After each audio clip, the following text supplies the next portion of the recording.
पद्धतीने आणि बंधूंनो, आज अतिशय आनंदाची गोष्ट आहे की लवकरच देशाचे प्रधानमंत्री श्री नरेंद्र मोदीजी हे आपल्याला संबोधित करणार आहेत आणि किसान सन्मान योजनेचा 19वा हप्ता हा त्या ठिकाणी आपल्या खात्यामध्ये जमा करणार आहेत। मोदीजींनी ज्यावेळेस किसान सन्मान योजना सुरू केली त्यावेळी काही लोकांनी टीका केली, पण आज शेतकऱ्याच्या अडीअडचणीच्या काळामध्ये या योजनेच्या माध्यमातून शेतकऱ्याच्या आणि छोट्या शेतकऱ्याच्या खात्यामध्ये जाणारा पैसा अडीअडचणीला त्याला कामाला येतो। आणि मला या गोष्टीचा आनंद आहे की महाराष्ट्रामध्ये आपण त्यालाच अनुसरून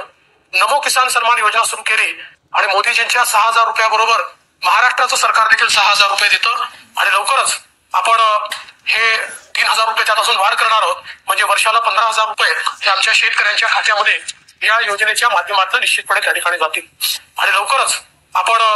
हे 3,000 रुपये त्यात अजून वाढ करणार आहोत, म्हणजे वर्षाला 15,000 रुपये हे आमच्या शेतकऱ्यांच्या खात्यामध्ये या योजनेच्या माध्यमातून निश्चितपणे त्या ठिकाणी जातील। आज आपण काही शेतकऱ्यांचा सत्कार देखील केलेला आहे, मी त्यांचं मनापासून अभिनंदन करतो। जलयुक्त शिवार सारखी योजना आणली, त्या योजनेच्या अंतर्गत जलसंधारणाचं काम केलं। बळीराजा जलसंवर्धन जलसंजीवनी योजना केंद्र सरकारकडनं मंजूर करून आणली। 25,000 कोटी रुपये विदर्भातल्या अडकलेल्या प्रकल्पांवर आपण खर्च करून 89 प्रकल्प पूर्ण केले आणि त्याचसोबत स्वर्गीय नानाजी देशमुख कृषी संजीवनी योजना आपण आणली, ज्या योजनेमध्ये पहिल्या टप्प्यामध्ये आपण पश्चिम विदर्भ आणि मराठवाडा कव्हर केला होता आणि आता दुसऱ्या टप्प्यामध्ये पूर्व विदर्भ संपूर्ण विदर्भ आणि मराठवाडा आपण कव्हर करतो आणि या योजनेच्या अंतर्गत पूर्णपणे सॅच्युरेशन पद्धतीने कृषी अवजारं असतील, त्या ठिकाणी जलसंधारणाचं काम असेल,